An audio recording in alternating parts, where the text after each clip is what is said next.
Assalamualaikum warahmatullahi wabarakatuh. Alhamdulillah wassalatu wassalamu ala Rasulillah.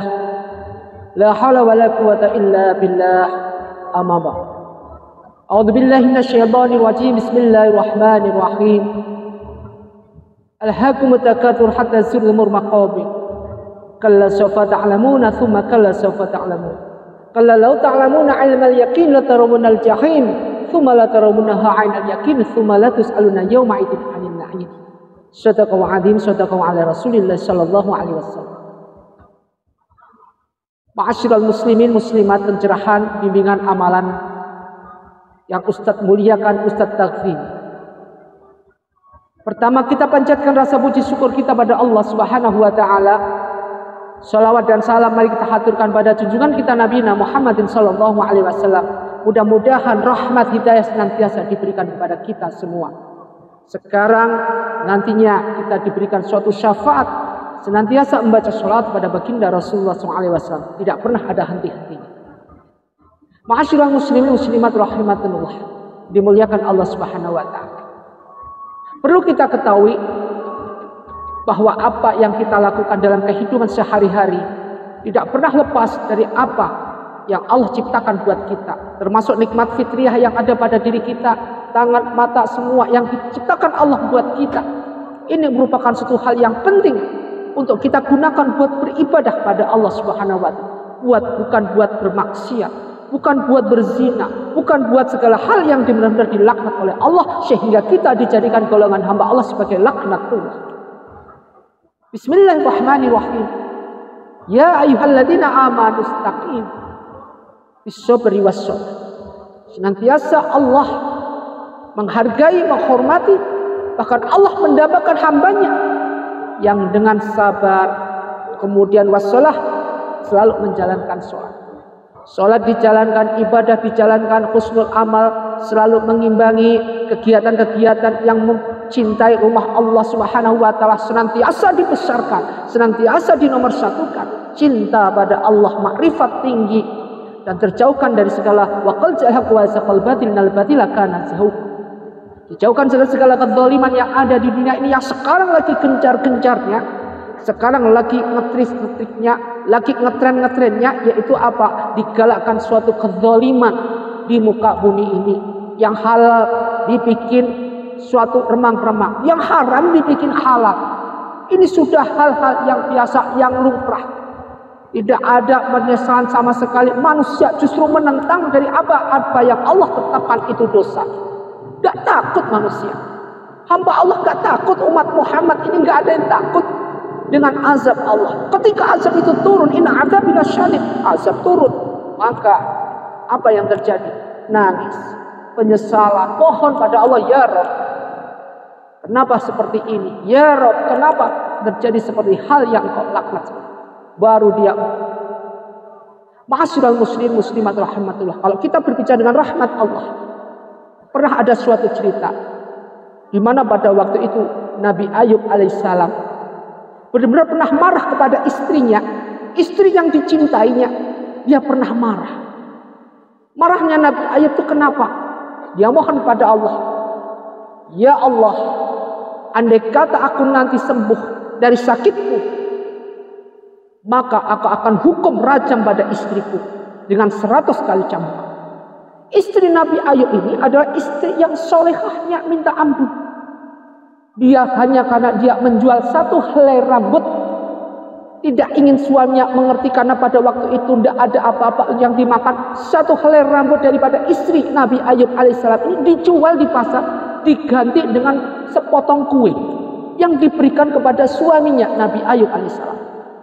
Dia tidak menunjukkan dari mana asalnya makanan itu. Dia digambarkan, dia tidak mau menceritakan. Kemudian kata Nabi Ayub mengerti. Nabi Ayub mohon kepada Allah, ya Rabb, andai kata aku nanti sembuh, maka akan ku cambuk 100 kali pada istriku, karena dia berani menjual rambutnya dan diganti dengan sepotong kue yang diberikan padaku. Rupanya doa Nabi Ayub dikabulkan oleh Allah Subhanahu wa taala. Suatu ketika Nabi Ayub diberikan kesembuhan. Kemudian Nabi Ayub mohon kepada Allah, ya Allah, akan kupenuhi janjiku bahwa aku akan cambuk istriku 100 kali cambuk. Karena Allah sayangnya kepada hambanya dan memberikan rahmat kepada hambanya, yaitu istri Nabi Ayub yang menjadi istri salehah. Disebutkan, ditulis dalam Al-Quran, Bismillahirrahmanirrahim, walladzina yusallu alaikuma wa malaikatuhu liyukhrijakum minadz-dzulumati ilan nur. Walladzina yusallu alaikum, dialah yang memberi rahmat kepadamu, wal malaikatuhu, dan pada malaikatnya memohon ampunan untukmu. Minadz-dzulumati ilan nur, supaya dia mengeluarkan kamu dari kegelapan dan cahaya ini. Wa kana bil mu'minina rahima, dan adalah dia maha penyayang kepada orang-orang beriman, disebutkan dalam surat Al-Ahzab 33.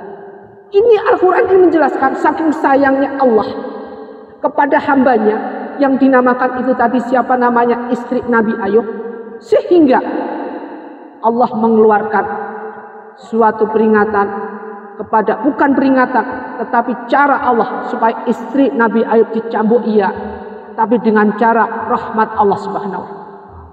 Diberitahukan Nabi Ayub alaihissalam, yaitu diberikan, wahai Ayub, kalau memang kamu ingin mencambuk istrimu 100 kali, kumpulkan itu lidi. Jadi dipakailah lidi, jumlahnya 100, diikat sekali. Setelah diikat ini jumlahnya 100, kemudian cambuklah istrimu sekali. Itu sama dengan mencambuk 100 kali. Rahmat Allah yang diberikan dengan cara seperti ini buat istri Nabi Ayub yang solehah. Masya Allah, Nabi Ayub mencambuk istrinya tanpa harus menyakiti istrinya yang solehah. Artinya apa? Nabi Ayub bisa memegang amanah, bisa memegang apa yang dia janjikan kepada Allah. Makanya kalau antum punya janji, janji hanya jangan sebagai janji, janji harus ditepati. Pada dasarnya orang sekarang bisa, janji adalah hutang, al-waqtu. Janji itu adalah hutang. Ketika kita berjanji kepada mereka, ketika kita mau datang, kita selalu bilang insya Allah. Memang bagus kata insya Allah buat orang muslim ketika janji sama orang.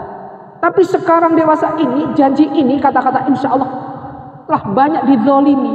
Artinya gimana? Kata-kata insya Allah, aku bilang insya Allah, tanpa apapun, tanpa ada alasan untuk tidak bisa hadir, tidak bisa hadir. Karena apa? Karena insya Allah.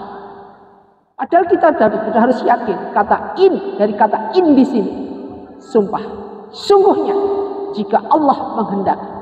Jadi di sini insya Allah jika Allah menghendaki. Dalam arti apa? Dalam arti apabila kita ada kecelakaan, tidak ada suatu hal yang menghalangi sehingga sampai kita tidak bisa hadir, maka itu bisa menjadi suatu hal yang kita tidak bisa hadir.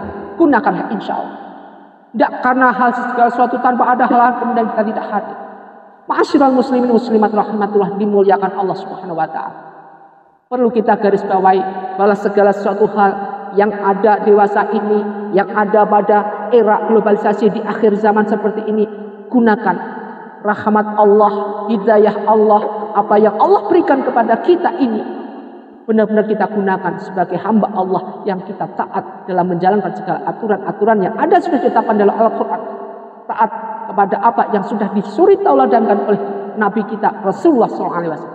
Sehingga apa pada endingnya, ketika kita nanti menghadap Allah Subhanahu wa ta'ala, dipanggil Allah, kita dalam keadaan husnul khotimah, kita dalam keadaan dipanggil membawa husnul amal, kita dalam keadaan dipanggil dengan keadaan tersenyum, tidak takut sama siapapun, karena kita apa? Dalam hati kita tertanamkan nikmatnya membaca Al-Quran, tertanamkan apa? Nikmatnya untuk cinta pada Allah Subhanahu wa ta'ala. Ma'asyiral muslim muslimat rahimatullah, Allahumma sholli wa sallim ala sayyidina Muhammad wa ala ali sayyidina Muhammad. Rabbana la tu'akhirna in nasi'na aw akhtana. Rabbana wa la tahmil 'alaina isran kama hamaltahu 'alal ladzina min qablina. Rabbana wa la tuhammilna ma la taqala lana bih. Wa'fu 'anna waghfir lana warhamna anta maulana fansurna 'alal qaumil kafir.